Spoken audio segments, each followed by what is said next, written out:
Hey, what's up guys? Imran here, Monstergadgets. I hope you're all having a wonderful day wherever you might be. Thank you so much for joining me. And this is my second video of 2024. And I was thinking and looking back at how I originally started my channel, which was doing a lot of videography and photography tutorials and things of that nature. And I miss doing that. And so I think for 2024, I'm going to continue doing my Tesla videos and tech videos and things of that nature, but also incorporate and go back to doing basic tutorials and educational series for folks that people like you that might be looking to learn just the basics of editing or photos or videography and things of that nature. So in today's video, we're going to take a look at 3 photos and actually edit them in Adobe Lightroom. So let's go ahead and dive into it.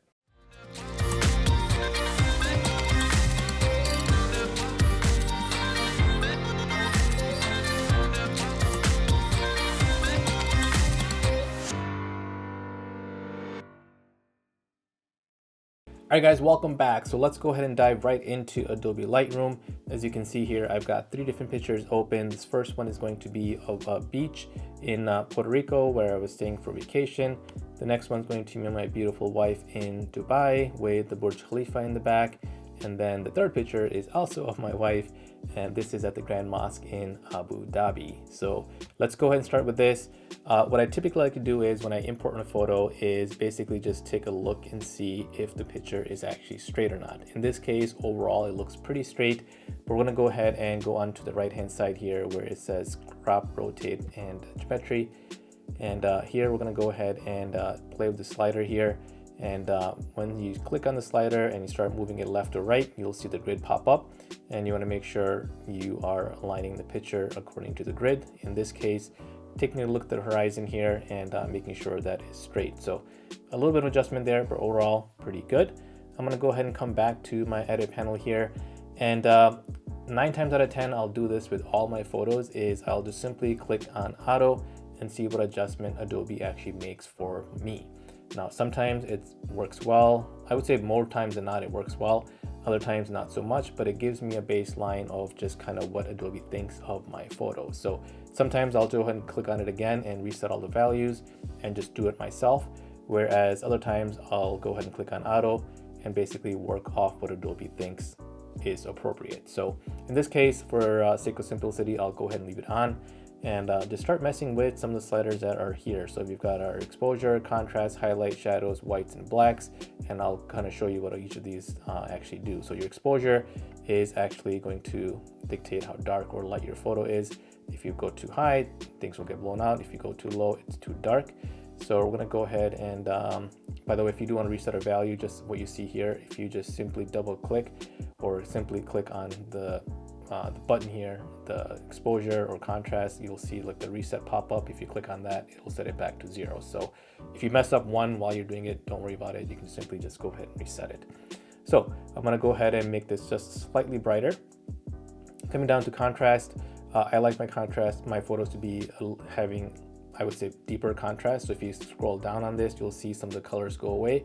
If you go up too high, it becomes too much, but you want to find a level that works for you in your taste. So for me, I'm going to go ahead and put this probably around 10 or so. That looks pretty good. And then for your highlights, here's what I want you to take a look at is the clouds here, the sky. If I bring this down, the highlights will kind of come into more of, I guess, being dissolved, and you'll see the sky pop up a little bit more. So take a look at it. I'm going to just bring this down.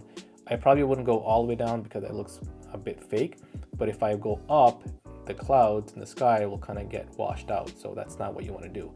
Going back to the middle here, I'm just going to bring this down slightly, and maybe around 25 or so probably should be good, and leave it at that. So that way you've got the details popping out, and between the sky and the clouds, there's a difference in how the colors are being generated. Shadows is exactly what it is. Shadows, if I bring this down to where it was pretty much here, you can see the bottom, some of these areas are not as visible. So if I bring this down more, obviously it's going to go ahead and hide that. If I bring this up, it makes it a little bit more brighter. So working off the baseline 0 here, let's go ahead and bump this up just slightly so it's more of a balanced picture. So maybe around that mark should be good, 40, 43. Coming down to the whites, let's go ahead and bring this down and take a look at what the difference it makes. Obviously going up blows it out, coming down changes the whites, exactly what it says. So I'm gonna go ahead and probably leave that about a little bit higher, so maybe like a 15 should be good. And then the blacks, it's suggesting negative 18. Let's bring this down a little bit more. As you can see, take a look at the trees. Some of the details around the blacks, or some of the blacks around the trees, is going to go ahead and change. So if you come too low, it becomes too dark. Since it was suggesting 18, I'm actually going to go a little bit lower to maybe around 24 or so. So that looks good. Now the picture, if you want to take a look at before and after where it currently stands, you can simply come down here and click on this. So right now, not huge of a difference, but take a look at the trees here and take a look at the sky, and you'll see how much of a difference it is. So these are with some edits. Now, where you're gonna make probably the most difference is coming down to the actual colors. And here you can work with the temp. If you want your picture to have more of a cooler look, you can bring this down, and as you can see, it becomes more blue, more cooler. If you bring this up, you can make it warmer, and giving it more of a comforting, warmer feel to it, if you will. So I'm gonna turn this up just slightly to maybe about a 5, because I do want that warmer tone to be popping up. So we'll leave it right there. And then take a look at the vibrance. So I do like my photos to be vibrant, and I'm gonna turn this up just slightly, and maybe right there or so. And if you notice the difference here, take a look at the sky. If I bring this down, it really just pulls all the colors out of it. If I bring it up, it really makes the colors pop. So going up to 100, probably a bit too much, but again, maybe around 25 or so will help to, or maybe around 30, I would say, really have those colors pop. So we'll leave it there. And then saturation, I do want to have that probably around 15 or so. And again, this is also playing a huge factor in how much those colors pop and how saturated you want the photos to be. So I'll leave it at about 15. And then come on down to where it says effects, and we're gonna go ahead and move the dehaze to about, I would say 7, maybe 10. So take a look at this photo. Here is the after, and here is the before. The before looks a little bit more washed out. The colors aren't popping as much. It's not as vibrant anymore. But when you go ahead and make just those basic edits, it makes a world of a difference in almost bringing your photos to life, if you will. So in my opinion, that's a pretty decent edit. Still looks realistic, didn't change a whole lot, but makes it look nice and crisp. So I'll leave it at that. Let's go and take a look at the second photo. This one is going to be a little bit more challenging because we've got a lot of shadows we're working with, and also this photo is a bit taken where it's kind of at an angle. So what I'm gonna do first is I'm gonna go ahead and crop this photo so it's more balanced. So I'm gonna just bring it closer, maybe somewhere around there, and cut out the excess on the right. And then from here, we'll go ahead and do the auto correction. Adobe did a fairly decent job. For the sake of time, I won't go through each single slider, but you'll take a look and see how I make the shadows disappear a little bit more. So maybe bring that up a little bit. If I bring it too high, it's a bit too much, but I'll probably put it at 60 or so. That way my wife's face and her hair is more visible, whereas previously, if I was to reset this, that's what it looks like. That's too dark. You can't even see them. Come on down to vibrance. I'm gonna turn that up just a little bit. And then coming down to haze, put that up slightly. The clouds here are a bit washed out, so let's see if we can bring some of those whites down just a little bit.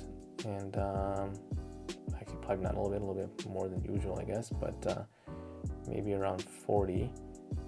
And some of the highlights, bring that down so it's more of a balanced sky. How about there? And of course, I want to make sure my picture is straight, so I will align it with kind of, in this case, it works out perfectly because I've got this line to work from, and I want to make sure that is straight. So look at that looks good. And yeah, that is the end product for this photo. Let's go on to the last one. And you know what, before I go on to the next one, this one I might actually also want to crop in the bottom. Oops. Let's go ahead and pull that in just a little bit so that way there isn't as much in the bottom. That's good. Gets zoomed in a little bit and it's more cropped, so that looks good. All right, moving on to the third photo. Same thing here. Let's go ahead and make sure it's straight first. Align it with the grid, and in this case I'm going to use this right here to making sure that it's straight, and align that with the grid. That looks good right there. The cropping side of it, yeah, I'm probably going to take off this extra space here, so I'm going to pull this in just a little bit and probably leave it there. Let's go back to our edit panel, and here we're going to go ahead and do the auto correction. As you notice, check out the sky here, guys. This is all washed out, and if the minute I hit auto, you can see actually some of the sunset brown or yellow in the back, that this was actually taken at sunset, so that looks pretty good there. Now let's go ahead and move some of these around. The highlights, let's bring that down just a little bit.